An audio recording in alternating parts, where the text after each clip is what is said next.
Ciao, bentornato o bentornato su questo canale. Se invece sei nuova o nuovo ti do il mio benvenuto. Sono Virginie, un interior designer e mi occupo di case che rappresentino al 100% chi deve viverle, dalla consulenza all'intero processo di ristrutturazione. In questo canale affronterò il tema casa, cercando di darti suggerimenti utili affinché tu possa avere la casa dei tuoi sogni, una casa che ti rappresenti nel profondo e dove ti sentirai sempre a tuo agio.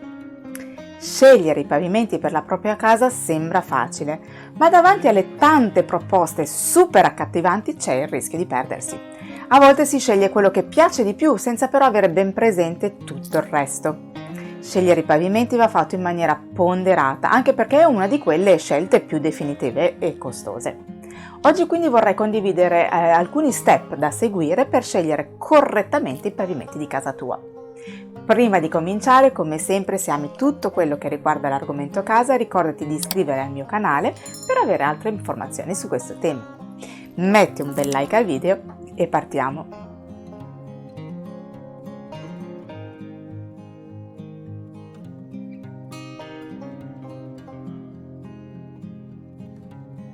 Per scegliere correttamente i pavimenti, come sempre una buona progettazione è la base.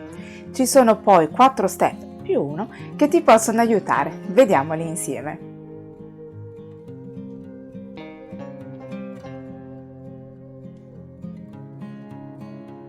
È molto importante capire quale sarà lo stile o il mix di stili che ti rappresenta e che quindi vorrai usare nella tua casa. Questo perché, come puoi immaginare, ogni stile ha materiali e colori che lo enfatizza e questo vale anche per il pavimento. Stili come il rustico o l'industriale, per esempio, amano materiali grezzi e colori un po' carichi, mentre lo stile nordico predilige materiali essenziali dai colori chiari. Soffermati quindi prima di tutto a capire quale sarà lo stile principale della tua casa. Se hai dei dubbi, qui trovi i principali stili per la casa e lo trovi anche in descrizione. Definire lo stile ti aiuterà anche a capire se è meglio avere un pavimento a tinta unita o con dei pattern e anche il tipo di posa.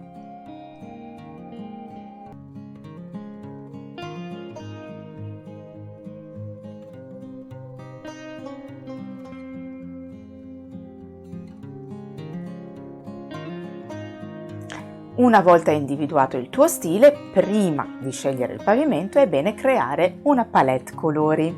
Ovviamente se hai già degli arredi dovrai tenerne a mente per scegliere un pavimento dalle tonalità similari oppure che comunque si abbini perfettamente con loro. Inoltre, a meno che tu non voglia cambiarli, prendi nella palette anche colori di tessili e oggetti decorativi che eventualmente hai. Una volta individuati i colori già presenti, puoi decidere per un pavimento in contrasto con i colori che hai oppure in armonia, scegliendo un pavimento dai toni più simili a quelli che hai già. Non aver paura di chiedere dei campioni dei pavimenti che hai addocchiato, portali a casa e avvicinali al muro e ai mobili per vedere se l'accostamento davvero funziona. In questo modo potrai capire veramente se la tua scelta è corretta oppure no.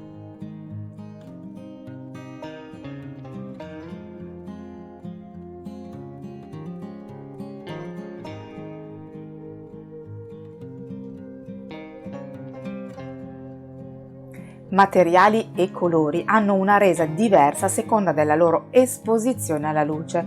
La resa cambia durante il giorno e cambia con la luce artificiale. Anche per questo motivo quindi è importante riuscire a portare a casa dei campioni di pavimento perché la luce presente a casa tua sarà sicuramente diversa da quella del negozio.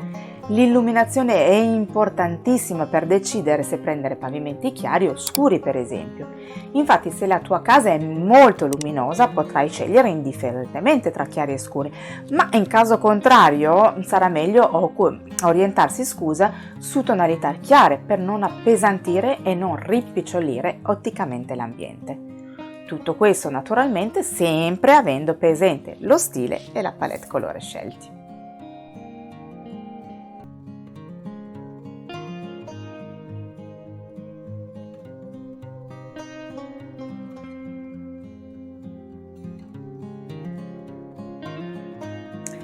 Una volta deciso lo stile e il colore e anche se prendere un pavimento chiaro o scuro bisogna scegliere il materiale.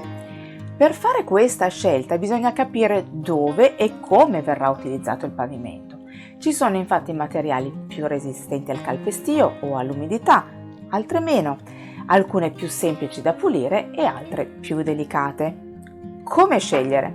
Ebbene, tutto dipenderà da te, dal tuo stile di vita e dalle tue necessità, per esempio se hai figli e o animali. Quindi, ancora una volta, soffermati su ciò che è funzionale per te e per come vivi la casa. Un'altra cosa molto importante a cui devi pensare è se mettere o meno il riscaldamento a pavimento. Anche questo influirà sulla scelta dei materiali perché non tutti i materiali hanno le stesse prestazioni energetiche.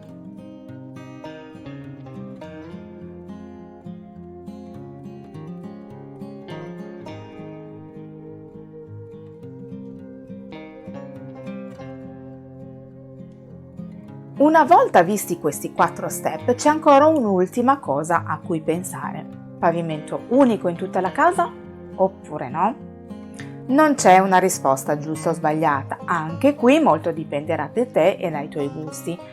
Un pavimento unico sicuramente sarà un filo conduttore ed è raccomandabile in spazi piccoli.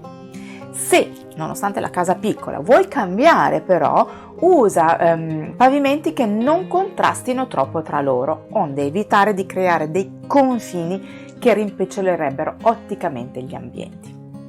Se hai un open space e vuoi 2 pavimentazioni diverse per dividere otticamente gli ambienti, puoi giocare anche su come fare il cambio della pavimentazione, che non deve essere per forza netto, ma può essere anche frastagliato o degradato.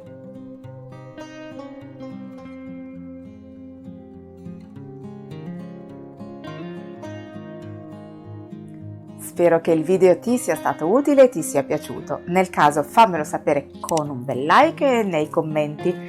Non esitare poi a condividerlo con qualcuno a cui pensi possa interessare l'argomento.